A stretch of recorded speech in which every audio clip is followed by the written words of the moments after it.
आता है इसमें ankle joint function. Ankle joint function के अंदर हमारा इसमें रेंज ऑफ मोशन डोर्सिफ्लेक्शन में कितना होता है 20 डिग्री और प्लांटर फ्लेक्शन में 50 डिग्री।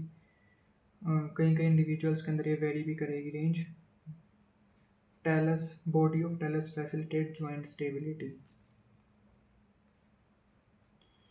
आगे जो टेलस है, टेलस का जो सुपीरियर सरफेस है, जो ट्रोक्लियर सरफेस है वो वाइडर होएगा एंटीरियरली देन पोस्टीरियरली। ये हमने पहले भी वीडियो में बात करी थी। When foot is weight bearing, जब फुट वेट बेयरिंग है, dorsiflexion occur as tibia rotate over talus. Dorsiflexion occur as tibia rotate over talus. Dorsiflexion में टिबिया है जो वो रोटेट करेगा टेलस के ऊपर। Concave tibiofibular segment slide forward on the talus. Anterior portion of talus wedge into mortise. अभी क्या कह रहा है कि जब हमारा जो पैर है, फुट है, जब वो वेट बेयरिंग के अंदर है और डोर्सिफ्लेक्शन हुई तो जो टिबिया है वो रोटेट करेगा टेलस के ऊपर। टिबिया रोटेट करेगा टेलस के ऊपर। Concave tibiofibular segment slide forward.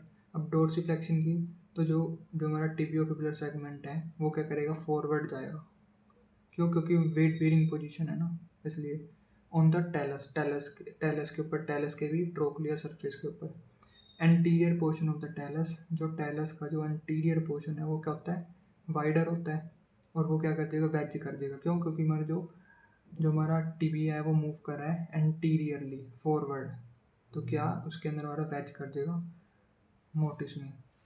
उसके बाद loose pack position of ankle joint in plantar flexion when posterior body of the talus within the mortise. जब जो पोस्टीरियर बॉडी है टेलस की वो मोटिस के अंदर है इन प्लांटर फ्लेक्शन, तो जो वो लूज पैक पोजीशन में, मतलब इसमें इसके अंदर हमारा जो एंकल है वो वेट बेयरिंग में नहीं है, वो लूज पैक पोजीशन में है। जो जो जो अगर उसमें प्लांटर फ्लेक्शन हुई तो जो टेलस है, टेलस का जो हमारा सुपीरियर जो ट्रोक्लियर सरफेस है उसका जो पोस्टीरियर सरफेस होगा वो क्या होगा हमारा, उसके कांटेक्ट में होगा किसके, मोटिस के। उसके बाद क्या बोल रहा है कि जो हमारा जो लेटरल फेसेट है फिबुला का वो लार्जर होता है देन मीडियल। और इसकी वजह से क्या है, जो हमारी एसिमेट्री हो जाएगी साइज एंड ओरिएंटेशन में ऑफ द फेसेट। जो हमारा ये फिबुला है, फिबुला का जो हमारा जो ये इसका एस्पेक्ट है, पोस्टीरियर एस्पेक्ट, जो इसका फिबुलर मेल्युलाई है, अभी क्या कर रहा है ये क्या है, large lateral facet of the fibula then medial. जो इसका जो लेटरल फेसेट है वो क्या कैसे बड़ा होएगा देन द मीडियल।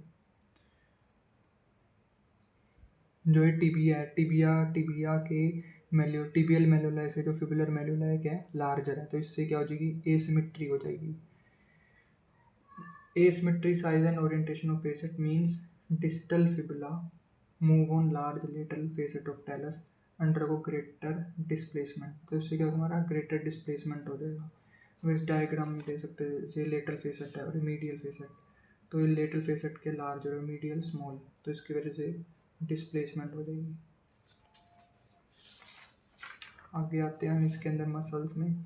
अब जो हमारी जो गैस्ट्रोनीमियस मसल है,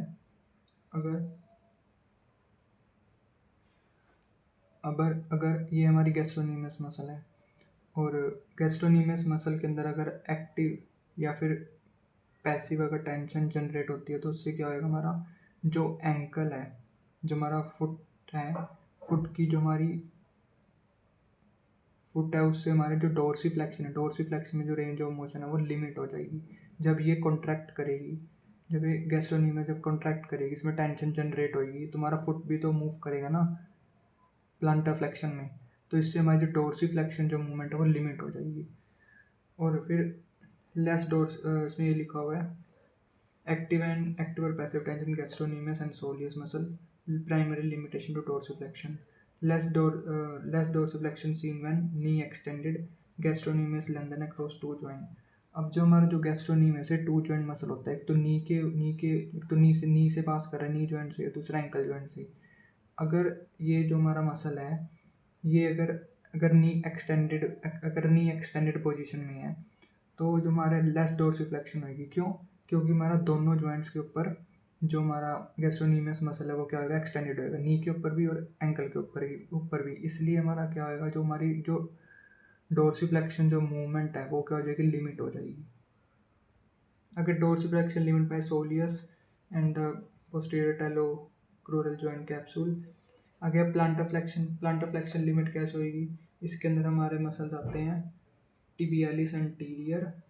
अगर अब प्लांटर फ्लेक्शन के जो अगर प्लांटर फ्लेक्शन है, प्लांटर फ्लेक्शन लिमिट कैसे होगी, जब हमारी जो टिबियालिस एंटीरियर मसल है जब ये कॉन्ट्रैक्ट करेगी। और दूसरी कौन सी हमारी, एक्सटेंसर एलूसिस लॉन्गस और एक्सटेंसर डिजिटोरम लॉन्गस। अब जब ये दो मसल्स हमारी जब ये कॉन्ट्रैक्ट करेंगी तो इससे भी क्या है, हमारा जो हमारी प्लांटर फ्लेक्शन है वो लिमिट हो जाएगी। फिर आगे M cell and L cell undergo tension during dorsiflexion plantar flexion, minimise side to side movement rotation of mortise. आगे जो मसल जो प्रोटेक्ट करेंगी medial aspect of the joint. अब ये कौन कौन सी मसल है जो medial aspect of the ankle joint को हमारा प्रोटेक्ट करेंगी। एक तो होती है टीबी, एक तो होगी हमारी medial aspect of the ankle. Medial aspect को हमारा कौन कौन सी मसल प्रोटेक्ट करेगी, तो होती है फ्लेक्सर डिजिटोरम लॉन्गस, और पीछे है हमारी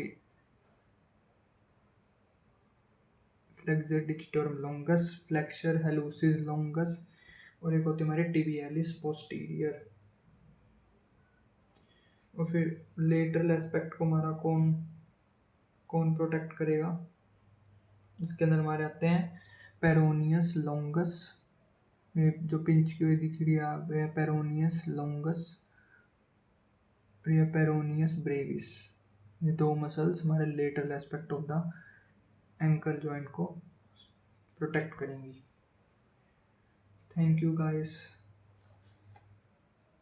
आई होप ये वीडियो आपको अच्छी लगी होगी। Please share, like and subscribe.